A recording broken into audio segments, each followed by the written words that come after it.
आप सभी को सलाम। हम आप सभी का स्वागत करते हैं हमारी इस लेसन स्टडी में, जो कि हम प्रकाशित वाक्य की पुस्तक को जो है पढ़ रहे हैं।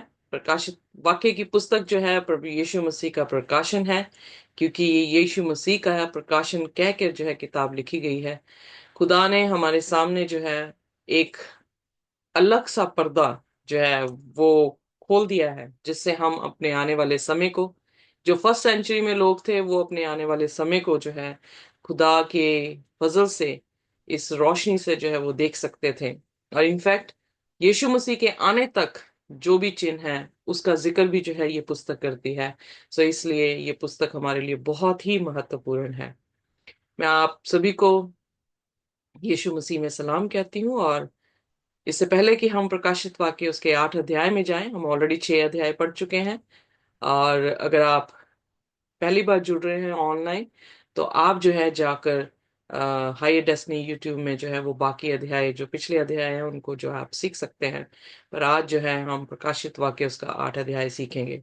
इससे पहले कि हम प्रकाशित वाक्य उसके 8 अध्याय में जाएं, आइए अपने सिरों को झुकाएंगे और हम प्रार्थना में जाएंगे। हमारे स्वर्गीय खुदावन, हम एक बार फिर आपके सामने अपने सिरों को झुकाते हुए खुदावन आपको नमन करते हैं। आपके वचनों में खुदावन हम जा रहे हैं, और खुदावन हम जानते हैं कि हम इस काबिल नहीं, हमारे में कोई भी लियाकत नहीं कि खुदावन हम आपके कलाम को समझ सकें। बट आप में है, क्योंकि आपके लोगों ने आपकी रूह से ये कलाम लिया है और खुदावन लिखा है। और आपने खुदावन इस कलाम को आज तक प्रिजर्व रखा है। और अगर ये प्रिजर्व है, तो खुदावन इसमें आपका जो है वो खास ध्यान है, और ये बहुत ही अहम वचन है, इसीलिए हम तक पहुंचे हैं। हमें सिखाएं खुदावन, और हमारे गुनाहों को माफ करें। किसी भी तरह से हमारे गुनाह आपके कलाम के बीच में रुकावट न डाल सके। हर पाप को क्षमा कर दें, अपने पवित्र लहू से धोकर साफ कर दें, और अपनी आत्मा से भर दें खुदावन, और आपका नाम ऊंचा हो सके। इस प्रार्थना को हम यीशु के नाम से मांगते हैं, आमीन। आमीन। सो आमीन। प्रकाशित वाक्य 8 अध्याय, वेल सबसे पहले मैं ये बताना चाहती हूँ कि प्रकाशित वाक्य जब लिखा गया है, यूहन्ना जो यीशु मसीह का चेला था, जिसे पतमस टापू पर जो है परसिक्यूशन के टाइम, फर्स्ट सेंचुरी में परसिक्यूशन हुई है, इतिहास बताता है कि उसे उबलते हुए तेल में डाला गया, पर समहाउ वो बच गया।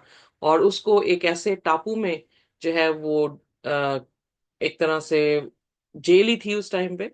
और टापू पटमस के ऊपर जो है उसे रख दिया गया, यानी उसमें उसे डाल दिया गया। और उस दौरान प्रभु यीशु मसीह ने अपना जो है प्रकाशन, प्रकाशित वाक्य की पुस्तक जो है वो लिखवाई है। और उसके बाद उसने यूहन्ना की अंजील लिखी है। इसीलिए आप यूहन्ना की अंजील में जो उसकी तवज्जो है उस गॉस्पेल को लिखने की, वहां पर उसकी सारी की सारी तवज्जो यही थी कि यीशु मसीह जो है वो डिवाइन है, या वो खुदा है। जो वचन आदि में था, वो वचन जो है वो देहधारी हुआ। ये सिर्फ यूहन्ना की अंजील में हम बार बार जो है उसकी रूहानियत को देखते हैं कि ही इज गॉड। सो अब यहाँ पर जब यूहन्ना प्रकाशित वाक्य 8 लिख रहा है, तो ये कोई अध्याय नहीं था एकदम से, जैसे हमने दूसरी पिस्टल्स को देखा है वो खत है, उसी तरह से ये भी एक खत के मानी जो है हमारे पास आता है। और जब ये आता है तो कोई भी स्टॉपेज नहीं है, पर कंटिन्यूसली जो है कुछ बात जो है वो चल रही है। बट इनफैक्ट इसको सरल करने के लिए इतिहास में क्रिश्चियन कम्युनिटी ने जो है यहाँ अध्याय और आयतें जो है उनकी जो है वो बनाई है। सो जब हम इसलिए मैं पीछे से आपको थोड़ा सा बैकग्राउंड दे रही हूँ कि जब हम 6वें अध्याय में थे, तो हमने सील्स के बारे में जो है वो सीखा था। और सील्स जो हैं, अगर हम देखें तो वो चर्च के ऊपर जो भी अत्याचार हुआ है या परसिक्यूशन हुआ था उसके बारे में जिक्र कर रही है, और चर्च की हालत भी साथ साथ में बता रही है, और उस पर अत्याचार करने वालों के बारे में भी बताया गया है। तो हमने 7 सील, 7 जो अंक है वो परफेक्शन को दिखाता है। और परफेक्शन मतलब परफेक्ट टाइम पीरियड है, क्योंकि यीशु मसीह के असेंशन यानी उठाए जाने और यीशु मसीह के दोबारा नीचे आने के बीच में जो टाइम पीरियड है, उस टाइम पीरियड को डिफरेंट सेक्ट्स में या डिफरेंट सेक्शंस में जो है वो बांटा गया है और उसका जो है बयान किया गया है। सो हमने जो है सफेद घोड़ा देखा, जो कि पहली सेंचुरी को दिखा रहा था, जिसके हाथ में कमान था। सो हम देख रहे हैं, हमने ऑलरेडी देख लिया कि वो यीशु मसीह नहीं है या दूसरी आमद का जिक्र नहीं है जो कि हम 19 अध्याय में पढ़ते हैं, बल्कि वो एक फर्स्ट सेंचुरी का चर्च है जो कि बिल्कुल पवित्रताई से बिना थके खुदा का कलाम सुना रहे थे। और किस तरह से परसिक्यूशन जो है उन पे आई। हम प्रेरितों के काम को जब पढ़ते हैं तो हम देखते हैं कि जेम्स को भी मतलब उसकी गर्दन को काट दिया गया। पतरस को भी वो मारना चाह रहे थे, पतरस को जो है वो क्रूस पर उल्टा लटका कर जो है वो मारा गया। यूना के बारे में मैंने आपको बताया है। और फिर उसके बाद पौलुस को जो है उसकी भी जो है गर्दन जो है वो काट दी गई। सो इस तरह से परसिक्यूशन फर्स्ट सेंचुरी में हुआ, इसीलिए जो कलीसिया थी वो तितर बितर हुई और अलग अलग जगहों में गई। जहां जहां वो गए वहां वहां खुदा का प्रचार जो है वहां पहुंचा। और कुलसियों उसके पहले अध्याय में हम देखते हैं कि पौलुस कहता है कि उसके टाइम तक हेवन में जितना भी था, जितने भी लोग थे, उन तक सुसमाचार जो है वो पहुंचा दिया गया था। फिर हमने लाल घोड़ा देखा। लाल घोड़े में हमने देखा परसिक्यूशन, लाल रंग ब्लड को दिखा रहा है। तो परसिक्यूशन हुई और 10 साल जो है डियोशियन, I always forget that emperor's name, Diocletian जो था एम्परर था, रोमन एम्परर, उसने जो है 10 साल कंटिन्यूस जो है वो परसिक्यूशन क्रिश्चियंस पे की, उन्हें घात किया और उन्हें मार दिया। फिर ब्लैक घोड़ा जो है वो अंधकार को दिखा रहा है। अंधकार मतलब खुदा के कलाम की ज्योति को बंद कर दिया गया। उसके बाद पेल, पेल जिसके पास खून नहीं है, यानी उधार खत्म हो रहा है, डाइंग चर्च है। तो वो 7 कलीसियाओं का ही जिक्र है। 7 कलीसियाओं में परमेश्वर ने उनकी स्पिरिचुअल इंटरनल कंडीशन को दिखाया था। 7 सील्स में परमेश्वर उनकी परसिक्यूशन को दिखा रहा है कि जो उन पर ऑपरेशन हुआ है या अत्याचार हुआ है। इसीलिए 5वीं सील में हमने देखा कि जो ऑल्टर के नीचे रूहें थी वो न्याय के लिए चिल्ला रही थी और उन्हें कहा गया कि थोड़ी देर और रुके और उसके बाद जो है खुदा न्याय करेगा, क्योंकि वो 1260 साल का जो परसिक्यूशन का टाइम था, जो ग्रेट ट्रिबुलेशन का टाइम था, उसको थोड़ा सा पॉज हुआ है बीच में, पर खुदा ने फिर क्या कहा कि still there is a tribulation, उस ट्रिबुलेशन से गुजरेंगे। फिर उसके बाद परमेश्वर जो है अपना न्याय दुष्ट के ऊपर जो है वो सुनाएगा। फिर हमने इनफैक्ट 6वीं सील में देखा कि 6वीं सील में अर्थक्वेक आया है, सन मून स्टार्स में हलचल हुई है। किस तरह से जैसे पेड़ से फिग गिरते हैं वैसे ही जो है वो भी गिरे हैं। सो वो सारे जो निशान हैं वो हम यीशु मसीह की दूसरी आमद, जब हम मत्ती 24 अध्याय पढ़ते हैं या हम प्रकाशित वाक्य उसका 16 अध्याय पढ़ते हैं, तो वो उनके साथ मैच कर रहे थे कि यीशु मसीह की दूसरी आमद के निशान है जो यहाँ पर 6वीं सील में हमें देखने को मिले। पर 7वीं सील भी जो थी वो दिलचस्प रही, क्योंकि 7वीं सील हम जो है 8 अध्याय में उसकी पहली आयत में पढ़ेंगे, जिसमें बयान है कि आसमान जो है वो बिल्कुल शांत है। प्रश्न उठता है कि आसमान शांत क्यों है? और इतना ही नहीं कि वो शांत है, पर यहाँ पर अरसा दिया गया है, एक समय बताया गया है कि कब तक जो है वो शांत है। सो आइए देखते हैं प्रकाशित वाक्य उसका 8 और उसकी पहली आयत। और आपको मैं बता दूं कि जैसे हम दानियल की पुस्तक पढ़ रहे थे कि परमेश्वर बार बार एक चीज को रिपीट कर रहा है और उसकी डिटेल्स को बढ़ा रहा है, उसी तरह से परमेश्वर जो है प्रकाशित वाक्य में भी जो है वो कर रहे हैं। सो इसलिए आइए हम देखते हैं अपने प्रकाशित वाक्य उसका 8 अध्याय और उसकी पहली आयत को। कोई भी मेरे लिए जी। पढ़। Thank you. जब उसने सातवीं मोहर खोली तो स्वर्ग में आधे घंटे तक सन्नाटा छा गया। तब मैंने उन सातों स्वर्गदूतों को देखा जो परमेश्वर के सामने खड़े रहते हैं, और उन्हें 7 तुरहियां दी गई। ओके। सो यहाँ पर पहली चीज तो ये है कि 7 सील थी, और ये 7वीं सील है। जिस सील को जब खोला गया, हम क्योंकि चौथे और 5वें अध्याय से सीलों का जिक्र शुरू हुआ है, किस तरह से 7 सीलें थी। और वो स्क्रोल में वो स्क्रोल डिफरेंट था, क्योंकि उसके अंदर और बाहर भी कुछ लिखा हुआ था, कोई भी नहीं खोल पाया। तो मेमना जो है वर्दी था कि वो इसे खोल सके। सो हमने देखा कि इसलिए सभी ने मेमने की जो है वो इबादत वहां पर की है। यहाँ पर जिक्र आता है कि जब 7वीं सील, यानी 7वीं, इसका मतलब एंड टाइम है, यानी ये आखिरी सील है, इसके बाद कुछ और नहीं है। सो आखिरी सील में स्वर्ग उन्होंने जो है वो बिल्कुल शांत देखा, और वो आधे घंटे का जो है उसने वहां पर शांति देखी। जब हम प्रोफेसीज पढ़ रहे थे, स्पेशली दानियल की पुस्तक पढ़ रहे थे, प्रकाशित वाक्य दानियल में ज्यादा हमने जो है इसके बारे में सीखा कि जब खुदा प्रोफेसीज में कोई भी साल या दिन जो है दिखाते हैं, तो उसका अर्थ क्या है। क्योंकि जब हम इजिकियल उसका 4 उसकी 6, या गिनती उसका 14 उसकी 34, आप जो है घर में जाके पढ़ सकते हैं।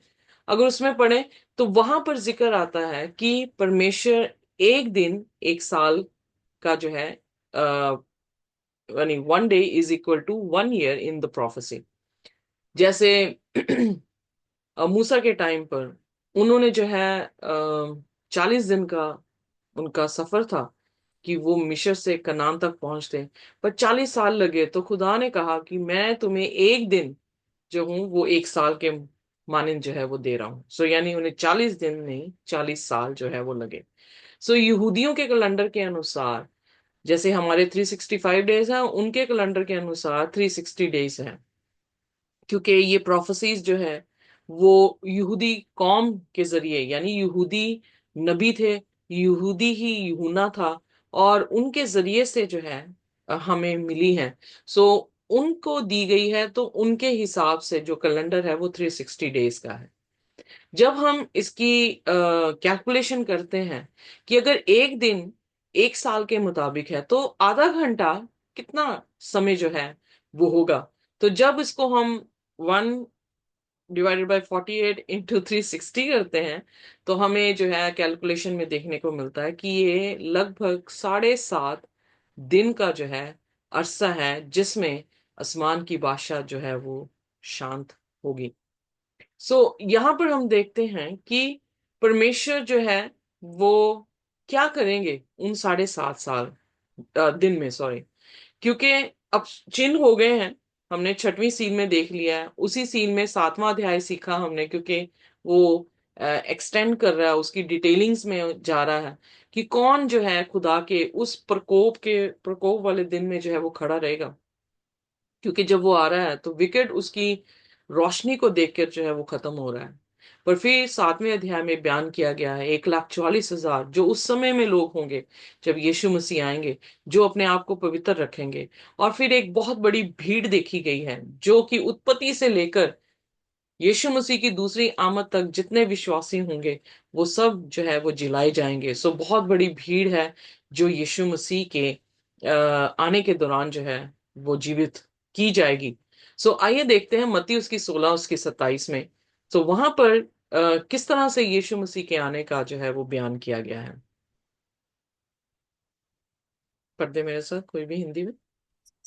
मत्ती 16 उसका 27 है ना। जी, थैंक यू। जी। मनुष्य का पुत्र अपने स्वर्गदूतों के साथ अपने पिता की महिमा में आएगा, और उस समय वह हर एक को उसके कामों के अनुसार प्रतिफल देगा। ये आमीन। ये जो आमीन, ये जो आयत है, इसमें काफी मतलब भेद जो है वो छिपा हुआ है। आसमान खामोश क्यों है? क्योंकि आसमान के जितने फरिश्ते हैं वो यीशु मसीह के साथ हैं। कहां पर आ रहे हैं? जमीन पर आ रहे हैं। जब वो आसमान पर नहीं है तो क्या आसमान खामोश नहीं होगा? बिल्कुल बिल्कुल। बिल्कुल खामोश होगा। यहाँ पर वो कह जी रहा है बिल्कुल। मनुष्य का पुत्र जो है वो अपनी पिता की महिमा में आ रहा है, पिता की महिमा में आ रहा है। किसके साथ? एंजल्स के साथ आ रहा है। और क्या करने आ रहा है? रिवॉर्ड देने के लिए आ रहा है। जब हम प्रकाशित वाक्य जी उसका 22 और उसकी 12 आयत को पढ़ते हैं, वहां पर भी यही जिक्र है कि देखो मैं जल्द आता हूं और सभी को उनके कामों के अनुसार बदला देने के लिए आता हूं। रिवॉर्ड देने के लिए आता है। अब आप टीचर हैं, कुछ लोग हमारे बीच में हैं जो टीचर्स हैं। क्या आप किसी को रिवॉर्ड या रिजल्ट जो है बिना एग्जामिन किए, या उनके एग्जाम पेपर्स को बिना एग्जामिन किए आप रिजल्ट बना सकते हैं कि नहीं बना सकते?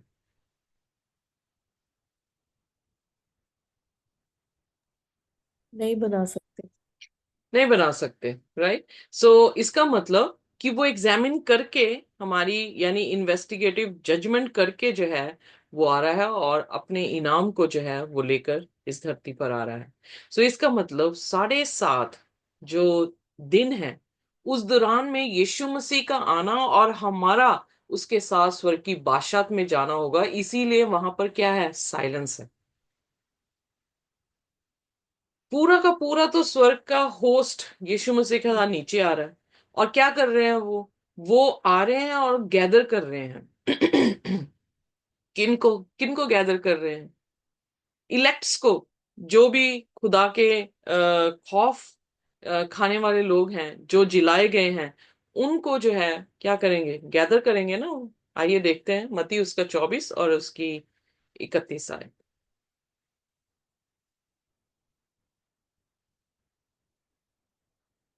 जी,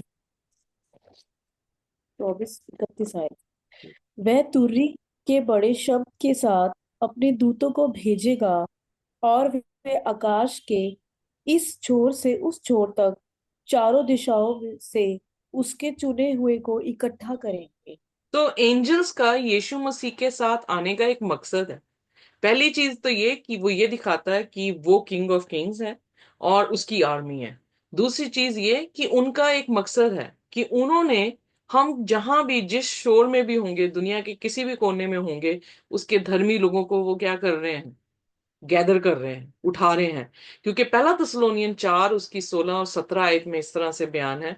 अगर आप हिंदी में पढ़ दें तो बहुत अच्छी बात होगी कि वहां पर जिक्र आता है कि परमेश्वर जो है, उसकी हमारे साथ मुलाकात जमीन पर नहीं हो रही।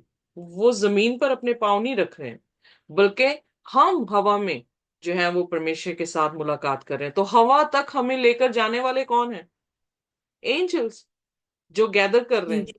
Elect once. आइए पढ़ दीजिए पहला थिस्सलुनीयन उसका 4 उसकी 16 से 17। जी, क्योंकि प्रभु आप ही स्वर्ग से उतरेगा, उस समय ललकार और प्रधान दूत का शब्द सुनाई देगा, और परमेश्वर की तुरही फूंकी जाएगी, और जो मसीह में मरे हैं वह पहले जी उठेंगे। तब हम जो जीवित और बचे रहेंगे उनके साथ बादलों पर उठा लिए जाएंगे, कि हवा में प्रभु से मिले, और इस रीति से हम सदा प्रभु के साथ रहेंगे। तो यहाँ आमीन। पर आमीन। यहाँ पर जो है बहुत ही साफ है, पौलुस जो है अपनी पत्रियों में वो यही चीज हमें सिखाने की कोशिश कर रहा है कि हम यीशु मसीह का आना जो है वो कैसा होगा। वो प्रकाशित वाक्य में यूहन्ना देख रहा है और वो वहां पे बयान कर रहा है कि साढ़े साढ़े 7 दिन जो है बिल्कुल खामोश होगा स्वर्ग। वो इसलिए खामोश होगा क्योंकि बाकी आयतों में जब हम देखते हैं, इसीलिए फ्रेज अपॉन फ्रेज, ये शाया 28 उसकी 10 में, line upon line, little here little there, and you get the full picture. यीशु मसीह अपने वचनों में कह रहे हैं कि मेरे फरिश्ते जो है मेरे साथ आएंगे और वो हर शोर से लोगों को उठाएंगे, from one end of heaven to the other. फिर पौलुस लिख रहा है कि हम सभी जो है वो हवा में मिलेंगे। इसका मतलब कि 7.5 साल की जो खामोशी है वो इसलिए खामोश है क्योंकि यीशु मसीह अपने सारे फरिश्तों के साथ आ रहे हैं और हमें उठाकर हवा में जो है वो कहाँ लेकर जा रहे हैं, स्वर्ग की बादशाहत में लेकर जा रहे हैं। इन 7.5 दिनों में जो टूर हमारा होगा, या हम जो यात्रा कर रहे होंगे, हमारी जो जर्नी होगी, कि हम जमीन से उठाकर आसमान में, पहला आसमान यह है कि जहां पर हवा है, जहां पर आप पक्षी जो है वो उड़ते देखते हैं। दूसरा आसमान बाइबल के अनुसार वो है जिसमें हम तारे, चंद्रमा, सूरज को देखते हैं। तीसरा आसमान वो है जिसमें खुदा का तख्त है। हम यहाँ पर ये देख सकते हैं कि वो 7.5 दिन जो है वो क्यों खामोशी रही?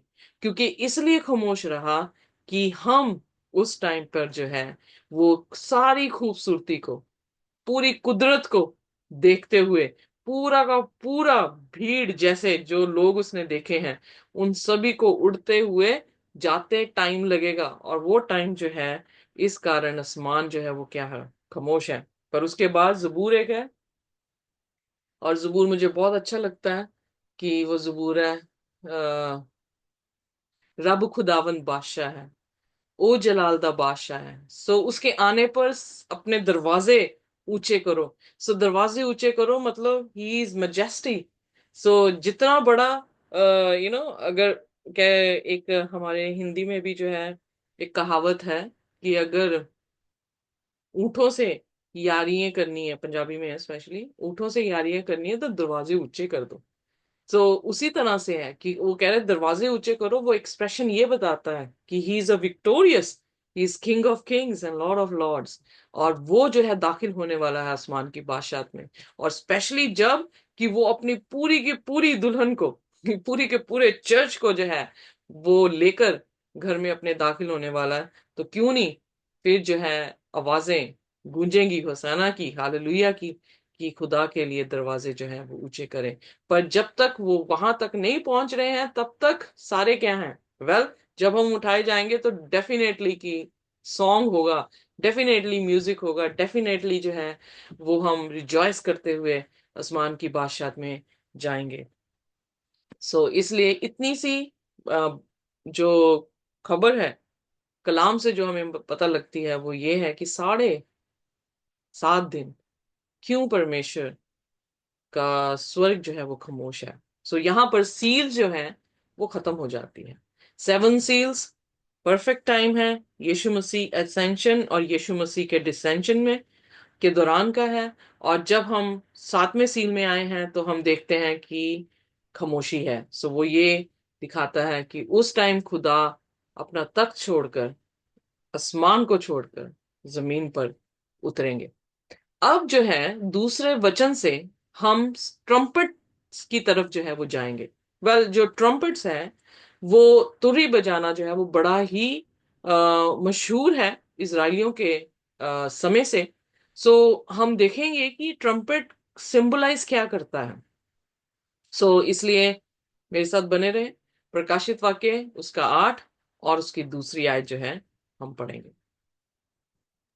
जी।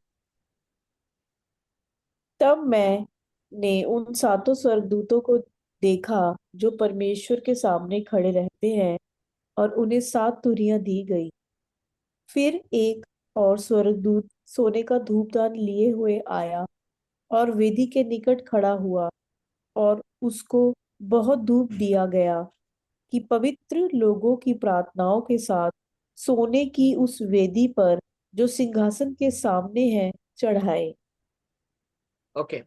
सो हम सिर्फ सेकेंड वर्स पे जो है यहाँ पे ध्यान देंगे, क्योंकि थर्ड वर्स में जो है थोड़ी और डीप में हम चले जाएंगे। सो यहाँ पर हम देखने को मिलता है कि 7 एंजल्स, फिर 7 एंजल्स जो है वो दिखाई दिए हैं। और उसके बाद सील्स के बाद 7 ट्रम्पेट्स जो हैं वो दिखाई दिए हैं।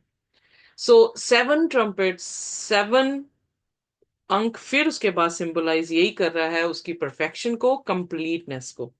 7 आंकड़ा उसकी कंप्लीटनेस का जो है वो एक अंक है। क्योंकि हम सृष्टि की शुरुआत से देख रहे हैं 6 दिन उसने काम किया, 7वें दिन उसने आराम किया। उसने जो है जो मूसा ने नियम दिए हैं इजरायलियों को उसमें भी जो है जो 6 साल धरती में बीजना और 7वां जो साल होता है वो धरती को बिल्कुल खाली छोड़ देना, या उसमें कोई भी परिश्रम जो है वो नहीं करना। अगर दास भी वो रखते थे तो 6 साल वो गुलाम रहता था, 7वें साल उसे आजाद कर दिया जाता था। सो इसलिए 7 जो है नंबर वो खुदा की खुदा की परफेक्शन को, उसकी कंप्लीटनेस को दिखाता है। और जब हम ये बयान देखते हैं बार बार, क्योंकि अब हम एक्सोडस में जब जाएंगे पढ़ने के लिए, तो हमें एक्सोडस और लेविटिकस नंबर्स में ये चीजें बार बार देखने को मिलेंगी कि किस तरह से 6 साल जो है वो काम करते थे और 7वें साल जो है वो किसी इंसान को आराम जो है वो दे देते थे। सो 7 जो है सिंबल, वो एक ऐसा अंक है जो कंप्लीटनेस को, परफेक्शन को दिखाता है। सो गॉड इज परफेक्ट। उसका काम करने का जो तरीका है वो हमेशा 7 अंक से जो है वो हो रहा है। इसीलिए प्रकाशित वाक्य में जो सिंबल्स और साइंस खुदा ने दिखाए हैं, वो 404 ऐसी वर्सेस हैं जो ओल्ड टेस्टामेंट से आई हैं। सो अगर ओल्ड टेस्टामेंट नहीं जानते हम, तो न्यू टेस्टामेंट जानना थोड़ा सा, यानी स्पेशली प्रकाशित वाक्य जानना थोड़ा मुश्किल हो जाता है। सो 7 आंकड़ा परफेक्शन कंप्लीटनेस का। अगर हम गिनती उसकी 10 और उसकी 8 आयत को देखें, तो हम ये देखते हैं कि वो ट्रम्पेट यूज क्यों करते थे। क्योंकि यहां पर खुदा कुछ चीज दिखा रहा है, 7 ट्रम्पेट्स दिखा रहा है। तो यहूदी को हम इसको समझ सकते हैं कि क्या कहने की कोशिश कर रहे हैं। बट हम क्योंकि गैर जाति से आए हैं, हम उस कल्चर से नहीं हैं, इसलिए उस कल्चर को समझने के लिए हमें ओल्ड टेस्टामेंट में जाना पड़ता है कि ओल्ड टेस्टामेंट में प्रीस्ट जो थे वो क्यों ट्रम्पेट बजाया करते थे। सो आइए देखते हैं गिनती और उसका 10 अध्याय और उसकी 8 आयत। जी। और हरून के पुत्र जो याजक हैं, वे उन तुरहियों को फूंका करे। ये बात तुम्हारी पीढ़ी के पीढ़ी के लिए सदा की विधि रहे। हम्म, आगे पढ़ना सिस्टर, 9वीं आयत। जी। और जब तुम अपने देश में किसी सताने वाले बैरी से लड़ने को निकलो, तब तुरहियों को सांस बांधकर फूंकना।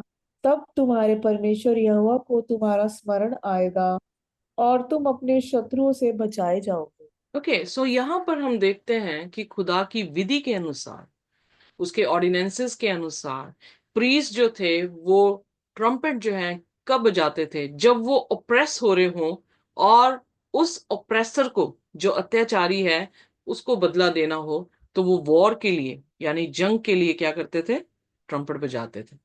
सो जब भी प्रीस्ट ट्रम्पेट बजाता था तो पूरी इज़राइल को ये पता लगता था कि now we have to come together, हमें इकट्ठा होना है और अपने ओप्रेसर के अगेंस्ट जो है वो इकट्ठा होना। और वो सिर्फ इकट्ठे होते थे, और हम जैसे ही जहातफात की कहानी को पढ़ते हैं, stand still and see the salvation, जब हम गिदोन की कहानी को पढ़ते हैं, वहां पर भी जो है उनकी आर्मी नहीं थी जो बचाती थी, पर वो सिर्फ ट्रम्पेट बजाते थे और क्या हो रहा था, परमेश्वर उन्हें उनके दुश्मनों से बचा लेता था। सो ट्रम्पेट सिंबलाइजेस कि जो ओप्रेसर है उसकी जजमेंट को दिखा रहा है। So your land against the enemy that oppress you.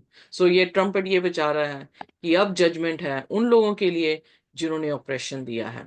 सो इसलिए ये एक तरह की खुशखबरी भी होती थी उनकी, क्योंकि खुदा जब न्याय देता था उसके बाद उनके लिए जो है वो क्या थी, सेलिब्रेशन जो है वो होती थी। सो आइए देखते हैं नंबर्स उसकी 10 उसकी 10 आयत में,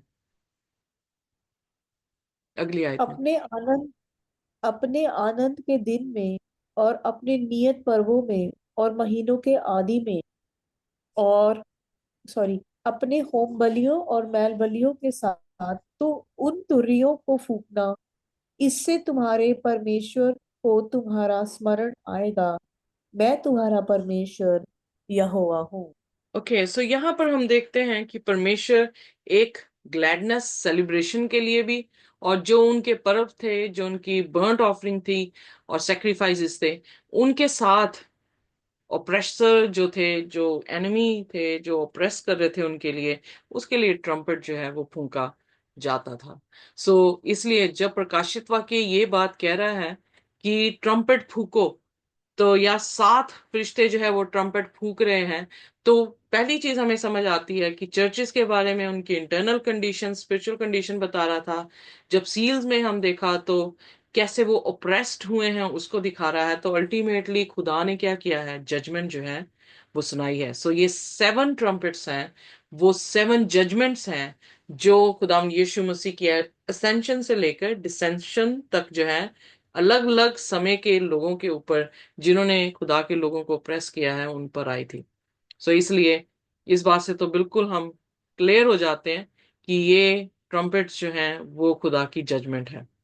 पर आइए देखिए लेवियों की पुस्तक उसका 23 उसकी 23 आयत में जो है मूसा को परमेश्वर ने क्या कहा।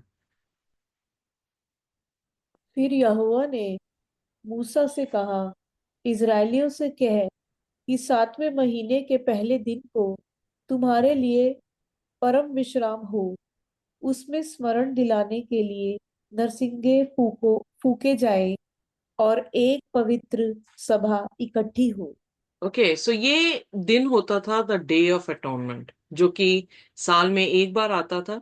सेंचुरी में महायाजक जो है एक बार, साल के एक बार मोस्ट होली प्लेस में जाया करता था, और उस दिन जो है वो पूरी इज़राइल कौम का जो था न्याय होता था।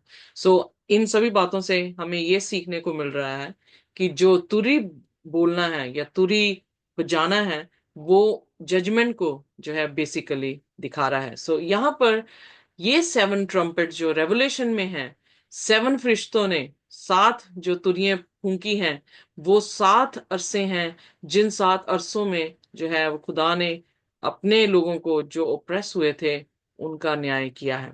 अब हम तीसरी आयत में जाएंगे। तीसरी आयत में उसने एक और फरिश्ते को देखा, जो कि ऑल्टर के पास जो है वो खड़ा है। अब ऑल्टर कहाँ था सेंचुरी में? जिन्होंने सेंचुरी की स्टडी मेरे साथ की हुई है वो जानते हैं कि ऑल्टर जो था वो होली प्लेस में है, आर्टिकल।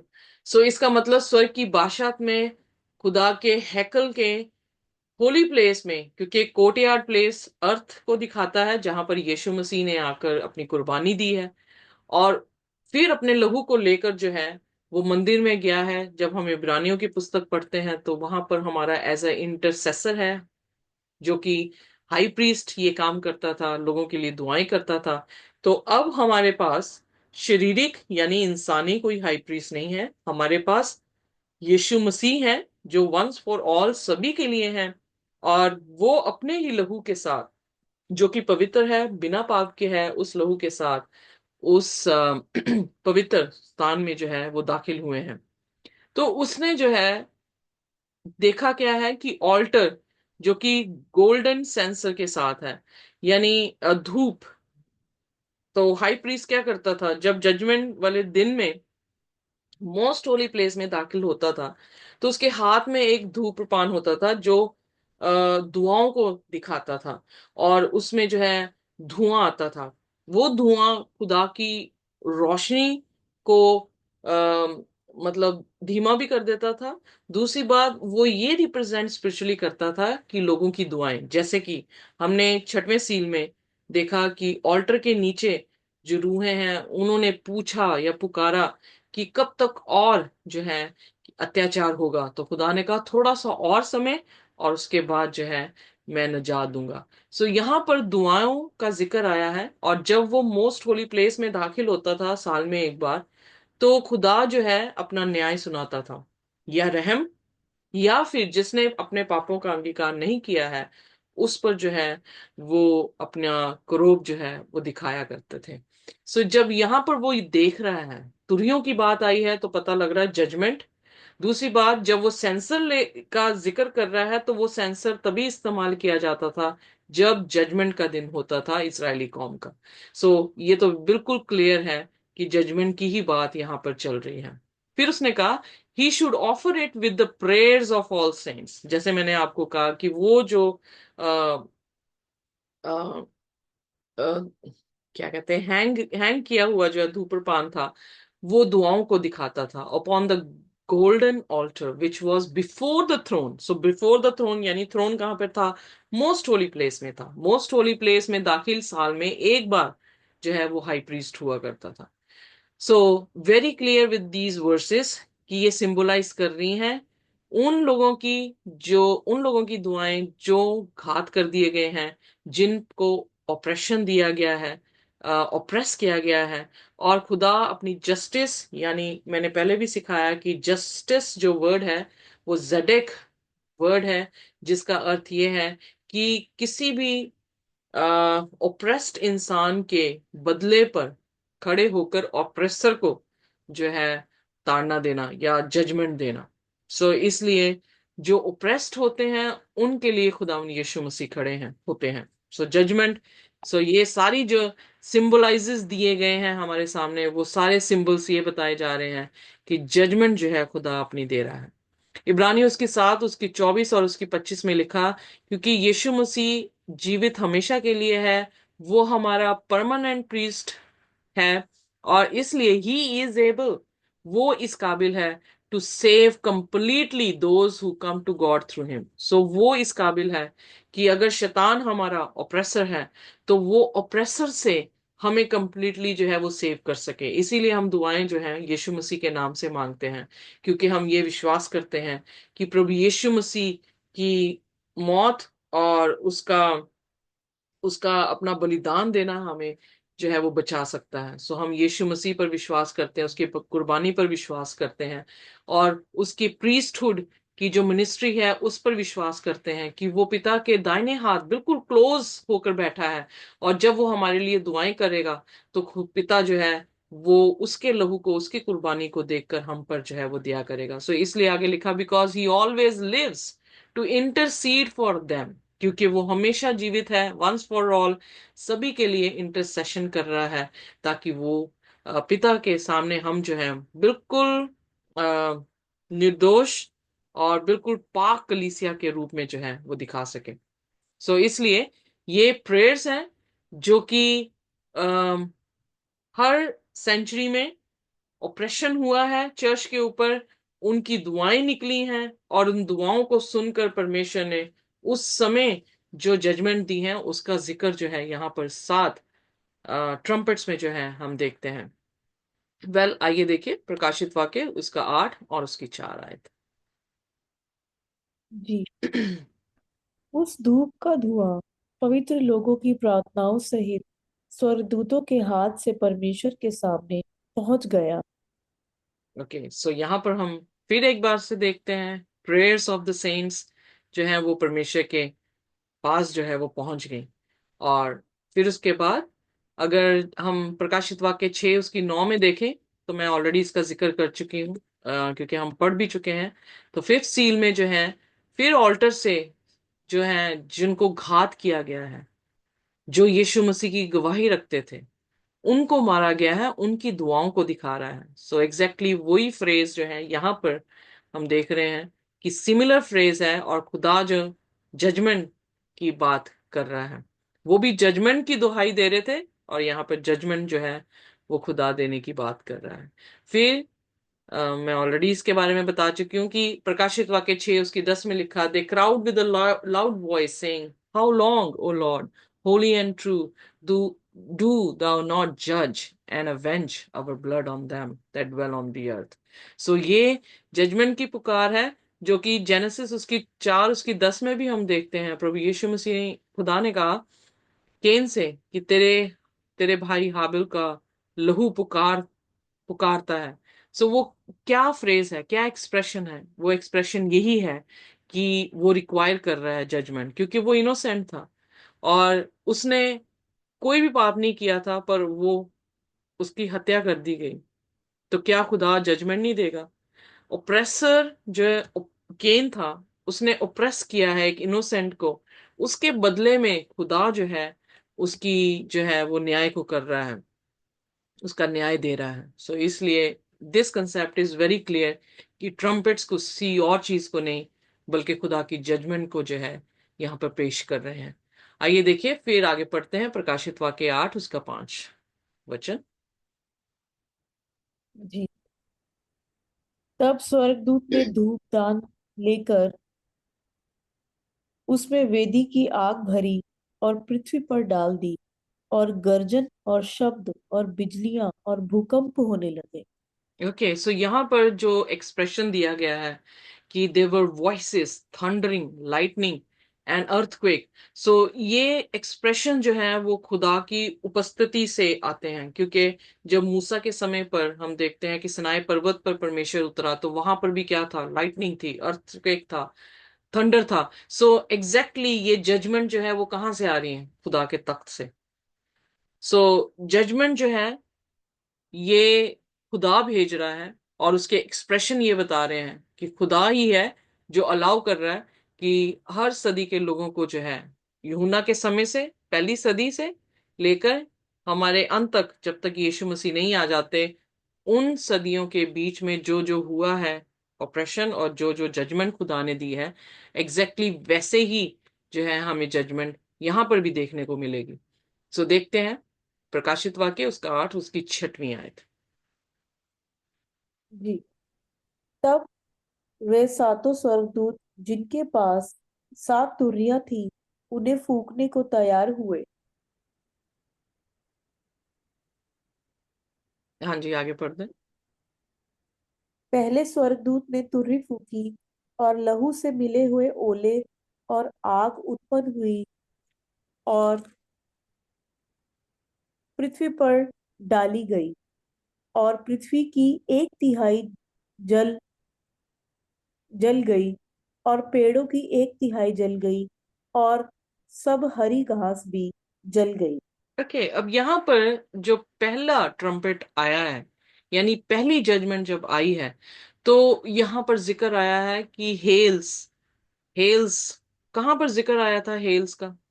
कभी बाइबल में कहीं जिक्र आया है जहां पर हेल्स गिरे हों, ओले गिरे हों? ओल्ड टेस्टमेंट में कोई लड़ाई हुई थी तो उसमें मतलब मुझे याद तो नहीं आ रहा, बट है ओल्ड टेस्टमेंट में ये Yes, तो। sister is there in the Old Testament. Yeah. कि कहाँ पर है, क्या हो रहा था वहां पर, ओले गिरे थे? I think Genesis, I think so. सदोम और गोमेरा का भी कुछ था ना उसमें। या उसमें भी गिरे, सदोम। और ब्रिमस्टोन थे। या फिर उसके बाद हम प्लेग्स देखते हैं, 10 प्लेग्स जो मूसा के टाइम पर आए थे उसमें गिरे थे।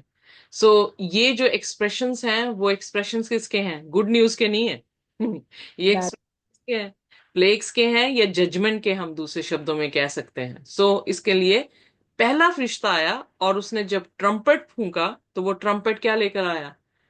पहली सदी के लोगों के ऊपर जिन्होंने खुदा के चेलों को, खुदा के शागिर्दों पर ऑपरेशन किया था, उनके ऊपर कैसे जो है वो न्याय दिया, उसके बारे में जिक्र कर रहा है। जब उसने कहा कि उसने जब फेंका धरती पर, तो धरती ऑफ कोर्स कि जहां पर लोग रह रहे हैं, धरती पर फेंका तो एक तिहाई पेड़, जो पेड़ है वो किसको दर्शाता है? पेड़ एक इंसान को दर्शाता है, क्योंकि भजन संहिता उसका पहला और उसके पहले अध्याय में हम देखते हैं कि प्रभु यीशु मसीह का वचन, मतलब उस खुदा का दास क्या लिख रहा है कि धन्य है वह जो कि विकट लोगों की संगति में नहीं उठता बैठता चलता, बल्कि वो एक ऐसे पेड़ के मानिंद है जो बहती नालियों के समीप लगा है, और वो अपनी ऋतु पर क्या कर रहा है? फल देता है, और उसके पत्ते कभी भी मुरझाते नहीं है। सो ये पहला साम है। सो जो इंसान धर्मी है या पवित्र है, उसको एक पेड़ के मानिंद जो है वो दिखाया गया है। सो एक इंसान को पेड़ के मानिंद जो है वो दिखाया जाता है। सो एक तिहाई जो है पेड़ है उनको बर्न्ड अप किया गया है, उन पर जो है जजमेंट दी गई है, और इवन जो ग्रीन ग्रास है उसको भी बर्न कर दिया गया है। सो यानी पॉपुलेटेड एरिया में जो लोग हैं, एक तिहाई लोगों के ऊपर जो है वो दंड जो है वो सुनाई जो है वो दिया है, कि उनको जो है दंड दिया गया है। जैसे मैंने ऑलरेडी कहा कि मूसा के समय में एक्सोडस 9 उसकी 23 में जो है, मूसा ने जब अपनी स्ट्रेच की रॉड को, तो खुदा ने जो है थंडर, हेल्स और फायर रैंग अलोंग ग्राउंड में जो है वो फेंके। सो वो बारिश की तरह जो है मिस्रियों पर गिरे हैं। सो इसका मतलब कि फर्स्ट सेंचुरी में हम ये देख सकते हैं कि एक तिहाई लोग जो हैं वो पेरिश हुए थे। फिर हम ये देखते हैं कि एक तिहाई लोग जो हैं वो कैसे पेरिश हुए। डिस्ट्रक्शन ऑफ जेरूसलम के बारे में जो है खुदा ने जिक्र किया था, अगर आपको याद हो कि जब मत्ती 24 अध्याय में उसके शागिर्द उससे पूछने लगे और दिखा रहे थे उसे सुलेमान का मंदिर, तो खुदा ने उनसे क्या कहा कि क्या होगा? पत्थर के ऊपर भी पत्थर नहीं छूटेगा। याद है कि नहीं, कि पढ़ना पड़ेगा हमें? जी जी। या ल्यूक ल्यूका में है ना। आप लूका में भी पढ़ सकते हैं, मती उसके 24 अध्याय और उसकी पहली 3 आयतों में जो है हम पढ़ सकते हैं। मत्ती का मैं 24 का पढ़ लेती जी, पढ़ दें। जब यीशु मंदिर से निकलकर जा रहा था तो उसके चेले उसको मंदिर की रचना दिखाने के लिए उसके पास आए। उसने उनसे कहा, तुम ये सब देख रहे हो ना? मैंने तुमसे सच मैं तुमसे सच कहता हूँ, यहाँ पत्थर पर पत्थर भी ना छूटेगा जो ढाया ना जाए। ओके, सो यहाँ पर बार बार यीशु मसीह जो है अपने, मैं पैराबल का यहाँ जिक्र भी किया कि विकेट टेनेट्स, जो मत्ती उसके 21 अध्याय में 33 से 46 आयत तक जो है हम देखते हैं, वहां पर एक हस्बैंड मैन का जो है वो बाग है, उसने जो है मजदूरों को या किसी को जो है वो हायर करने के लिए दे दिया, और उन्हें काम करने को दिया गया, उन्हें हायर किया गया, काम करने को दिया गया। अपने दासों को भेजता है ताकि उसका जो भी नफा है वो उसको दे दें, पर वो एवरी टाइम जो भी दास आता था उनको जो है वो मारते थे। फिर बाइबल में जब यीशु मसीह ने ये दृष्टांत दिया, उन्होंने कहा फिर आखिर में उसने अपने बेटे को भेजा, और उन्होंने क्या किया, उसको स्पिटफुली जो है उसे किल कर दिया, उसको थूका भी और उसको मार भी दिया। तो ये पैराबल ही अकेला है जिस जो प्रश्न से खत्म हुआ, उसने कहा कि अब पिता उनके साथ क्या करेगा। तो इसलिए यीशु मसीह का जब जिक्र आता है कि यीशु मसीह बेटा था अपने पिता का, और पिता ने अपने बेटे को जब भेजा तो उन्होंने उसको अपनाया नहीं, और फिर खुदा ने जो है मत्ती उसके 23 अध्याय में भी जो है इस तरह से कहा कि आई लेफ्ट यू डेसोलेट, मैं तुम्हें छोड़ता हूं, क्योंकि वो रोए यरूशलेम को देख के, और उन्होंने कहा कि मैंने किस तरह से तुम्हें छुपा के रखा, जैसे एक मुर्गी अपने बच्चों को छुपा के रखती है। पर फिर उन्होंने कहा कि आई लीव यू। पर जब हम दानियल की उसकी 9वें अध्याय में प्रोफेसी, लॉन्गेस्ट प्रोफेसी पढ़ रहे थे, तो हमने ये देखा था कि जो 70 साल थे वो यहूदी कौम को खुदा ने दिए थे, और उन 70 सालों में उसके बाद सुसमाचार जो था यहूदी कौम से उठकर, क्योंकि खुदा ने उन्हें छोड़ दिया, और छोड़ दिया इन द सेंस कि उनसे जो है मुक्ति किस में चली गई, अन्य जातियों के पास जो है, यानी जैसे कि हम अन्य जाति थे, अब हम क्रिश्चियंस जो है वो कहलाते हैं। सो अन्य जातियों में खुदा का कलाम जो है वो पहुंच गया। पर हम ये देखते हैं कि 70 एडी में नीरो, जो कि रोमन एम्परर था, उसने आकर जो है वो इज़राइल पर चढ़ाई की, और जब इज़राइल पे चढ़ाई की तो खुदा के ये सारे शब्द जो थे वो पूरे हुए, जो उसने यीशु ने अपने शागिर्दों से कहा था कि पत्थर के ऊपर पत्थर भी जो है वो नहीं रहेगा। आज हम देखते हैं इज़राइल की एक दीवार ही रह गई है जो कि मंदिर की थी, बाकी सब जो है वो क्या है, खत्म हो चुका है। और वो दीवार भी क्या है कि मुसलमान जो है उनकी मॉस्क है और उनका डोम है, और ये जो है सिर्फ उसकी तरफ मुंह कर कर जो है वो दुआ करते हैं। पर वेल, जीसस ने कहा था कि पत्थर के ऊपर पत्थर भी नहीं रहेगा।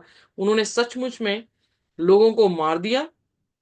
इनफैक्ट जोसेफस एक हिस्टोरियन है, वो बताते हैं कि उस दौरान जब इन्होंने सीज करके रखा था यरूशलेम को, यरूशलेम का जो भी खाना पीना था वो खत्म हो चुका था, उन्होंने अपने बच्चों को मार मार के खाया। और फिर उसके बाद जब उसने चढ़ाई की है तो उसने इनको, इनके मंदिर को जो है वो जला दिया। और इवन पत्थर के ऊपर पत्थर क्यों नहीं रहा, क्योंकि वो सोना जो था वो पिघला कर उसे ले गए, और उन्होंने पत्थरों को भी लुढ़का लुढ़का कर जो है उन उसके बीच में जोसेफस जो हिस्टोरियन है, आप पढ़ सकते हैं गूगल करके, तो उन्होंने बताया कि उन्होंने वो भी सोना वहां से खरीद कर जो है लिया, इसलिए पत्थर के ऊपर पत्थर नहीं उन्होंने रहने दिया। सो एग्जैक्टली कि खुदा का जो जजमेंट थी वो लिटरली कंप्लीट जजमेंट तो नहीं, बल्कि उस टाइम पे जब ये कत्लेआम कर रहे थे सारे और खुदा के लोगों को मार रहे थे, जैसे पौलुस भी मार रहा था, पर पौलुस ने जब यीशु के साथ एनकाउंटर हुआ है तो उसके बाद वो तब्दील हुआ है, खुदा का कलाम लेकर गया है। पर रेस्ट ऑफ द जो यहूदी थे, कुछ विश्वासी बन गए थे, पर कईयों ने जो है इसकी विरोधता की थी। सो परमेश्वर ने उस दौरान जो है, तभी यीशु मसीह जब क्रूस पर जा रहे थे, अगर आपको याद हो, तो औरतें रो रही थी, तो यीशु ने क्या कहा, मेरे लिए नहीं, अपने बच्चों के लिए रो। क्योंकि यीशु मसीह आने वाली डिस्ट्रक्शन को जो यरूशलेम पर आने वाली थी उसको देख सकते थे। बट अफसोस की बात कि जैसे बाबुल के समय में, जब ये जब इजरायली कौम बाबुल की गुलामी में गए हैं, तब भी यिर्मयाह खुदा का नबी बार बार उनसे कह रहा था तौबा कर लें, खुदा के वचन को सुन लें, पर वो नहीं सुन रहे थे।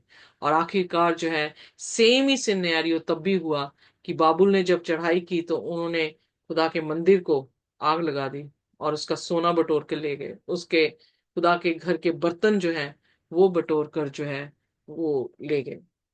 सो जब कभी भी, जैसे हमने लेसन स्टडी में भी देखा, खुदा के वचन में लिखा था कि ये मेरी बात नहीं सुनते हैं, और वो हमें हमारे अपने ही हटीलेपन में जो है वो छोड़ देता है।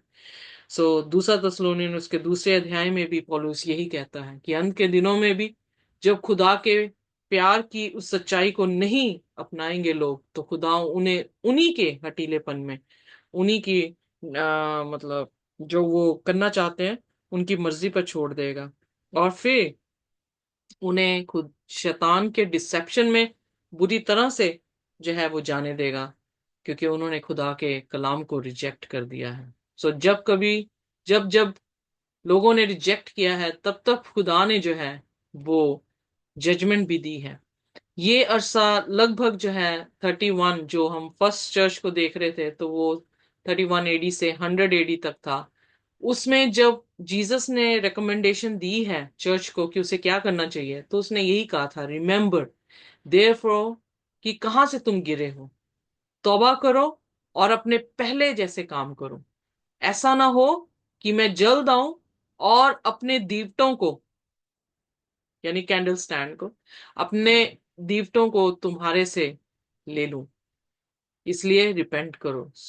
कहने का अर्थ ये था कि जब 100 एडी तक लोगों ने अपने प्यार को फिर भुला दिया, तो खुदा ने उनसे कहा कि मैं अपनी ज्योति तुमसे ले लूंगा। तो यीशु मसीह हमारी जगत की ज्योति हैं। उन्होंने जो है, अगर रिपेंट नहीं करेंगे, तो बाइबल में लिखा कि वो उनसे उनकी ज्योति ले लेंगे। कहने का अर्थ है कि ये फर्स्ट टाइम में या फर्स्ट सेंचुरी में जो है ये बातें जो है वो हुई हैं। कंडीशन, इंटरनल कंडीशन भी बताई खुदा ने, ऑपरेशन भी बताया खुदा ने, और फिर जजमेंट भी जो है वो बताई है। इसी तरह से हम आगे भी देखेंगे, दूसरा ट्रम्पेट, तीसरा ट्रम्पेट, और फिर इस तरह से 7 ट्रम्पेट जो है वो कैसे बजते हैं, और फिर 7वें ट्रम्पेट में क्या होता है।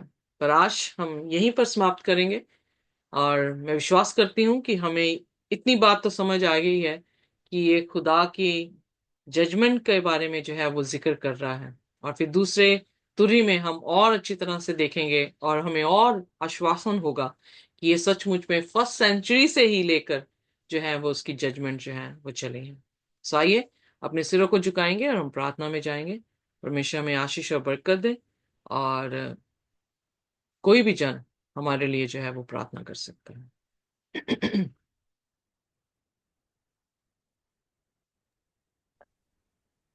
आइए प्रार्थना करते हैं। प्यारे वापस मानी खुदावन, तेरी शुक्रगुजारी करते हैं खुदावन के तूने फिर से अपना ये प्रकाशन हम सबको दिया, क्योंकि तेरा वचन कहता है उसके कान हो सुन ले कि आत्मा कलीसिया से क्या कहता है। खुदावन, आप बार बार हमें प्रकाशन देते हैं खुदावन, इस तेरे पवित्र कलाम के द्वारा, आपकी पवित्र आत्मा जी के द्वारा। तो प्रभु ये बड़ा ही प्रभु जी, हम बहुत ब्लेस्ड फील करते हैं खुदावन जब हम प्रकाशित वाक्य को पढ़ते हैं, क्योंकि इसका वचन कहता है कि धन्य है जो इस भविष्यवाणी की पुस्तक को सुनता और उसे मानता है। तेरी शुक्रगुजारी करते हैं आए खुदावन खुदा कि तूने हमें फिर से अपने समीप आने का मौका दिया है। और खुदावन, आज जितनी जिंदगियां यहाँ मौजूद हैं खुदावन, हम आपकी शुक्रगुजारी करते हैं कि ये सब आपसे प्रेम करते हैं प्रभु, आपको और जानना चाहते हैं, आपसे जुड़ के रहना चाहते हैं, क्योंकि जो डाली आप में होती है प्रभु वो फल लाती है, जो आपसे जुड़ कर रहते हैं खुदावन। और हम सब प्रभु जी वही डालियां हैं प्रभु जो आप में रहना चाहते हैं, फल लाना चाहते हैं। आए परमेश्वर, हमें प्रभु जी सबको प्रभु जी इस्तेमाल करें खुदावन खुदा, ताकि हम इस कलाम को और समझे और जाने और बताने वाले बने और समझाने वाले बने, और आपकी पाक रूह हमेशा हमारे साथ रहे दुनिया के अंत तक। तेरा वचन कहता है मैं सदैव तुम्हारे संग हूँ। तेरी शुक्रगुजारी करते हैं तेरी इस खादिमा को लेकर। खुदावन इन्होंने अ, बड़े ही दिल से, बड़े ही ईमान से प्रभु जी, 1 to 1 खुदावन तेरे कलाम को समझाया है। आए खुदावन इसे अपनी बरकतों से महमूल कर आए खुदावन खुदा। और प्रभु जी ने बहुत आयात से इस्तेमाल कर प्रभु तेरी शुक्रगुजारी करते हैं। इनके इनके परिवार को हम तेरे लहू में ढांपते हैं। जितनी जिंदगियां आई हैं उन सबको भी और उनके परिवारों को सबको तेरे लहू में ढांपते हैं। आज के दिन के लिए, आज की शाम तक आपने हमें संभाला, और कल के दिन को भी जो एक नया वीक है उसके लिए भी हम आपकी शुक्रगुजारी करते हैं प्रभु जी। जिन्होंने अपने कल कामों पे भी जाना होगा, या एग्जाम्स हैं उनकी तैयारी कर रहे हैं, जिन्होंने हर किसी नए पर्पस के लिए भी जो कुछ तैयार किया है उन सबको प्रभु जी, और जो भी है प्रभु जी सबको तेरे हाथों में सौंपते हैं। आए परमेश्वर, जिन्होंने कोई जर्नी है उनको भी हम तेरे हाथों में सौंपते हैं। आपकी शुक्रगुजारी करते हैं प्रभु कि हर कोई तेरे में, तेरी रूह में भर कर प्रभु जी अपने अपने कामों को अंजाम दे। आए खुदा, हम तेरी शुक्रगुजारी करते हैं। सारा आदर, सारी महिमा, सारा जलाल हम आपको देते हैं। अपनी इस छोटी सी प्रार्थना को खुदावन के बेटे यस्सु मसीह के अपनी जलाली और फतेहमंद नाम में मांगते हैं, और पाक रूह का शुक्रगुजारी करते हैं यीशु के नाम से। आमीन, आमीन और आमीन। खुदा की महिमा हो और खुदा की शांति और उसका अनुग्रह हमारे साथ जब तक कि वो दोबारा ना आ जाए इसी तरह से बना रहे। हमें आमीन, आमीन।